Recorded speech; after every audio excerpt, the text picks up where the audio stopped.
Assalamualaikum warahmatullahi wabarakatuh. Perkenalkan kami dari kelompok 2 akan mempresentasikan laporan kami yang berjudul DC-to-DC 3.7 volt to 5 volt boost converter in power bank system.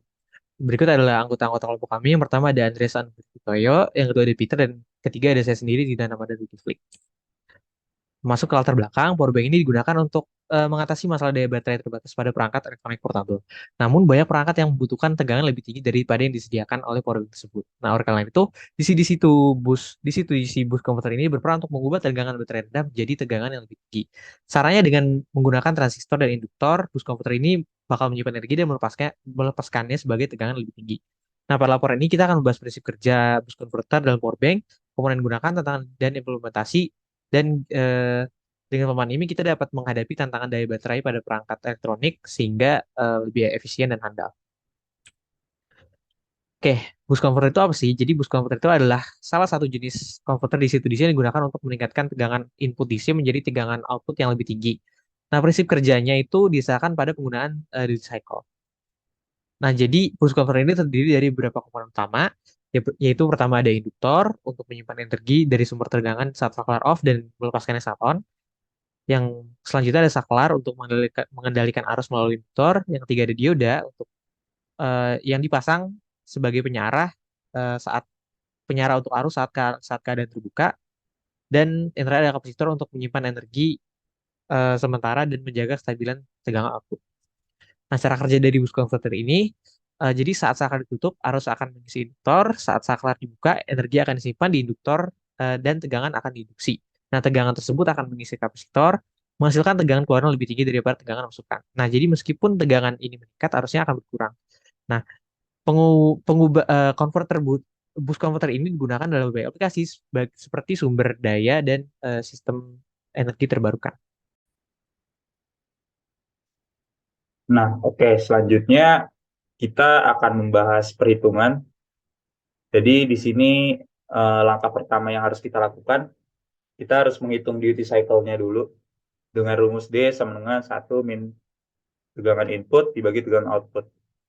Jadi 1 dikurang 3,7 dibagi, kan V output-nya 5 ya. Sebenarnya ditambah 0,7. 0,7-nya ini kompensasi dari nilai dioda, yang mana ada 0,7 volt. Jadi didapat nilai duty cycle-nya itu 0,35 atau 35%. Lalu untuk step 2-nya kita menghitung maksimum load resistance dan arus induktor. Jadi berikut rumusnya. Pertama itu V out kali V out dibagi output power untuk mencari RL atau RO.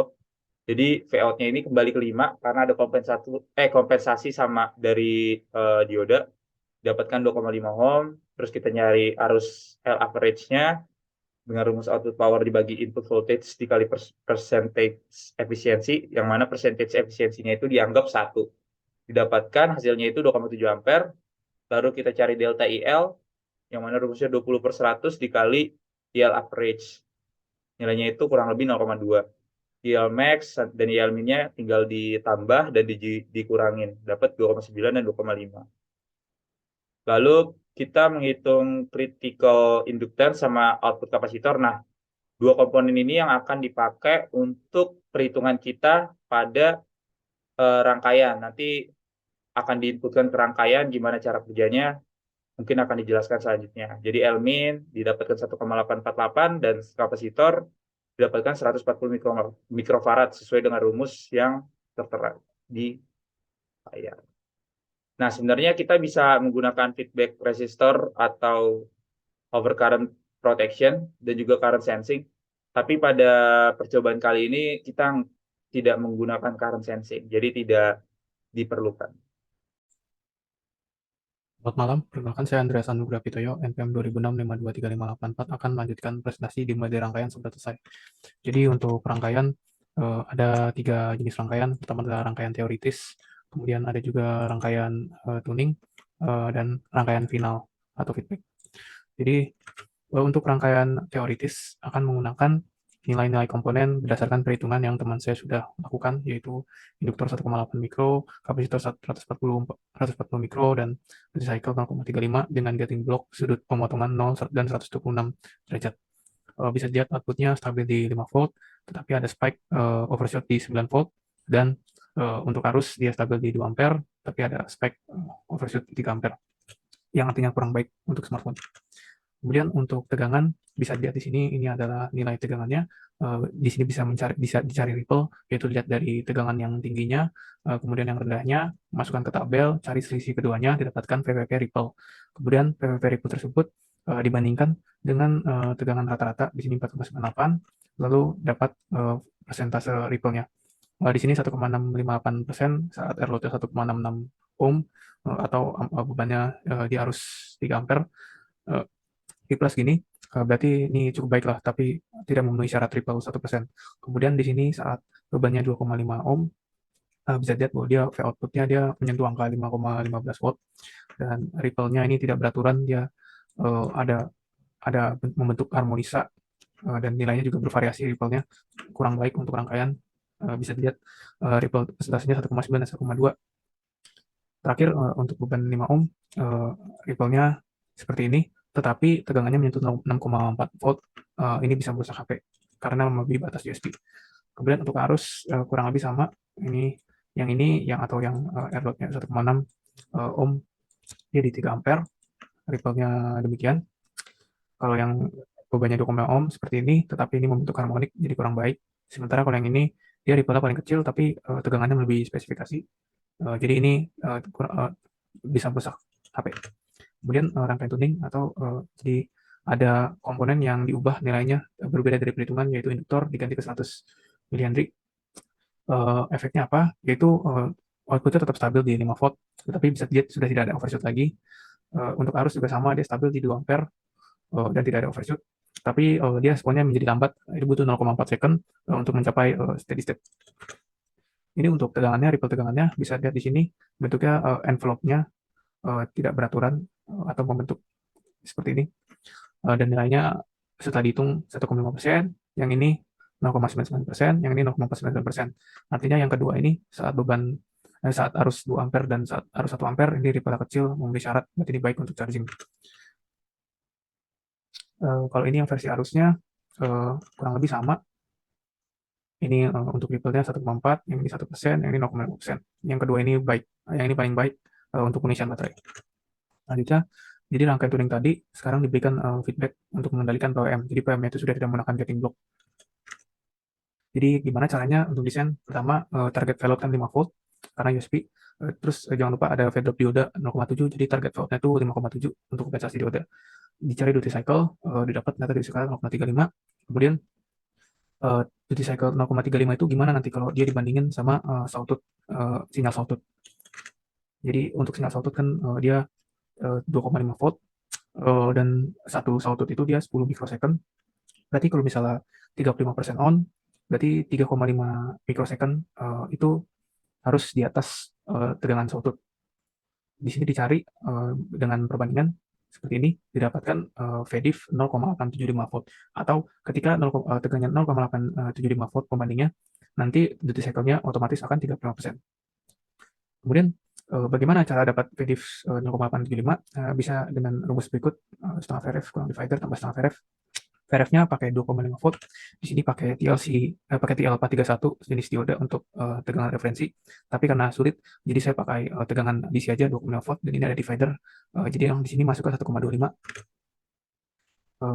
Dimasukkan rumusnya dan didapatkan V divider 1,625. Berarti di sini adalah 1,625. V divider sudah dapat. Bagaimana dengan perbandingannya? Kan targetnya 5 volt. Sedangkan RDIF 1 ini konstan di 10.000. Di sini ini dia 10.000 konstan, berarti RDIF 2-nya itu berapa? Maka setelah dicari, dapat RDIF-nya itu di 4,8 kilo ohm.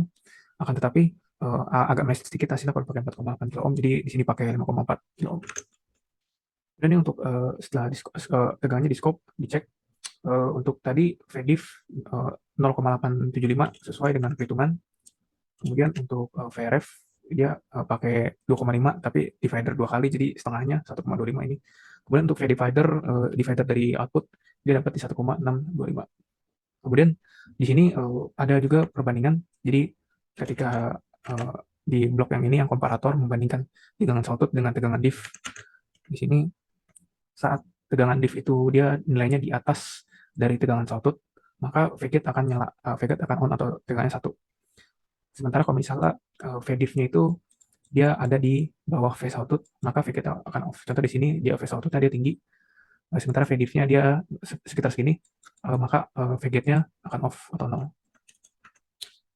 Jadi untuk VGate-nya itu juga bisa dicek lagi, frekuensinya 100.000 Hz, berarti 1 detik ada 100.000 siklus, 1 siklusnya 10 mikrosecond. Berarti karena 1 siklus ada on dan off, di sini dicek ternyata dia saat on membutuhkan waktu 3,5 mikro. Kalau dikonversi ke duty cycle jadi 0,35. Ini sesuai dengan perhitungan. Kemudian ini untuk respon tegangannya, seberapa cepat dia ternyata butuh 0,15 second untuk mencapai steady state. Berarti ini lebih cepat ketika dikendalikan dibandingkan sebelumnya tanpa dikendalikan. Berarti kan 0,4. Ini lebih cepat. Terus bisa dilihat juga dia di noise-nya, dia ini rata semua envelope sinyalnya. Setelah dikendalikan rata, berarti ini baik dipakai, ini bagus dipakai untuk elektronik. Kemudian ini seperti sebelumnya dicek berapa ripple-nya saat airload 1,6, 2,5, dan 5. Yang kedua ini dia bagus ripple-nya, ini syarat. Ini untuk arusnya kurang lebih sama. Yang kedua ini dia memenuhi syarat. Tapi kalau dibandingkan tanpa yang menggunakan feedback, maka setelah dikasih feedback ternyata dia ripple-nya itu sedikit lebih kecil dibandingkan sebelumnya. Kemudian bagaimana kalau ada variasi input tegangan baterai dari BMS? Bisa di sini baterai BMS-nya itu dia lowbat dia di 3,2 volt, nanti V output load-nya itu dia di 4,6 volt. Sedangkan kalau misalnya normal kan ya 4,9 atau 5 volt. Tapi kalau misalnya baterainya udah full charge dia di 4,2 volt, tapi tegangan outputnya di 5,3 volt. Maka dari sini bisa disimpulkan bahwa ya rangkaiannya walaupun udah closed loop dan ada feedbacknya untuk mengganti PWM agar mencapai target lewat pengaturan RDIF 2, tapi secara sistem keseluruhan ini belum closed loop karena kalau ada disturbance gangguan berupa input tegangan baterai yang berubah, ya kayak baterainya full atau lagi lowbat, itu maka output load akan berubah. Next, ini bisa juga divariasikan tegangan outputnya dari yang 5 volt menjadi 9 volt dengan cara mengganti nilai R2 divider dari 5,4K menjadi 1,14K. Yang ini 9 volt ini adalah protokol quick charge di HP salah satunya. Ini responnya saat 1 ampere untuk tegangan dia ada overshoot melewati 10 volt. Ini bahaya untuk HP. Untuk arus juga ada overshoot. Ini saat 2 ampere dia tidak berasa overshootnya, ini aman. Untuk recycle 71,4%. Ini sama seperti sebelumnya, mencari ripple tegangan didapat dua-duanya di bawah 1%, berarti dua-duanya baik. Ini mencari ripple arus, dua-duanya di bawah 1%, ini baik. Yang paling baik adalah saat arusnya 1 ampere, walaupun penyelesaiannya pelan, tapi ripple-nya sangat kecil, berarti ini baik untuk baterai. Kemudian ada juga variasi output dinaikkan ke 12 volt. Ini protokol quick charge juga dengan mengganti R2 divider ke 0,61 kilo ohm. Ini untuk responnya overshootnya makin tinggi di tegangan, di arus juga sama. Ini saat arusnya 1,5 ampere, tegangannya juga overshoot juga bisa sekali 81%. Next, ini sama seperti sebelumnya mencari ripple tegangan, bisa dilihat ripple-nya memang kecil, tetapi ya ingat di awal-awal ada overshoot kurang baik. Untuk arus juga sama, dua-duanya sangat kecil, cukup baik untuk pengisian baterai. Dan untuk kesimpulannya, jadi boost converter itu dia menaikkan level tegangan DC dengan prinsip penyimpanan energi di induktor lewat switching transistor, di mana switching transistor tersebut diatur oleh PWM yang dapat dikendalikan dengan feedback agar tegangan output bisa tercapai. Untuk rangkaian teoritis itu akan menghasilkan tegangan output yang ternyata tidak sesuai keinginan. Tadi ada yang sampai 6,4 volt, di atas 5 bisa merusak HP. Terus ripple dia ternyata besar, terus menjadi sumber harmonik juga. Itu kalau pakai rangkaian teoritis dari hitungan. Kemudian setelah diganti komponennya jadi rangkaian tuning, itu tegangan outputnya bisa sesuai keinginan, ripple lebih kecil, tapi respon tegangannya lambat untuk mencapai steady state. Kemudian rangkaian tuning tersebut bisa dipakaikan feedback kendali untuk menghasilkan tegangan output yang sesuai keinginan, tapi ripple-nya itu bisa dikecilkan, bisa lebih kecil lagi, kemudian respon tegangannya bisa lebih cepat lagi kalau udah pakai tuning feedback. Serta kalau udah pakai tuning feedback itu ternyata tegangan output bisa divariasikan dengan mengganti nilai resistor divider misalnya dari 5,4 kilo ohm. Ini kan dia 5 volt, diganti ke 1,14 kilo ohm jadi 9 volt, diganti ke 0,61 kilo ohm jadi 12 volt. Berarti pada smartphone nih, kalau dia sedang mengecas, kan IC-nya akan komunikasi dengan charger, gimana keadaan, mau butuh tegangan berapa, misalnya 5 volt, berarti dia chargernya akan pakai R divider 5,4 kilo ohm. Kalau ternyata boleh pakai 9 volt, nanti R dividernya dari charger akan pakai yang 1,14. Sedangkan kalau misal protokol 12 volt udah di-approve, nanti dia R dividernya pakai 0,61 kilo ohm. Kemudian sebelum-sebelum bisa dilihat juga kalau kendali feedback itu dia belum sempurna, bisa dilihat kalau misalnya ada disturbance berupa gangguan variasi tegangan input saat baterai powerbank lagi full atau lowbat, itu mempengaruhi tegangan output, jadi kurang terregulasi. Terus juga ada efek overshoot saat pakai protokol 9 volt dan 12 volt. Ini berarti rangkaiannya bisa jadi tantangan untuk direvisi lagi. Sebenarnya untuk solusi bisa dengan menaikkan nilai induktor dari 100 milihenry ke nilai yang lebih tinggi lagi, tapi nilai 100 milihenry saja sudah besar, jadi power-bank-nya menjadi tidak praktis. Untuk referensi, berikut ini ada referensinya. Oke, sekian dari kelompok kami, kurang lebihnya mohon maaf. Selamat malam. Terima kasih.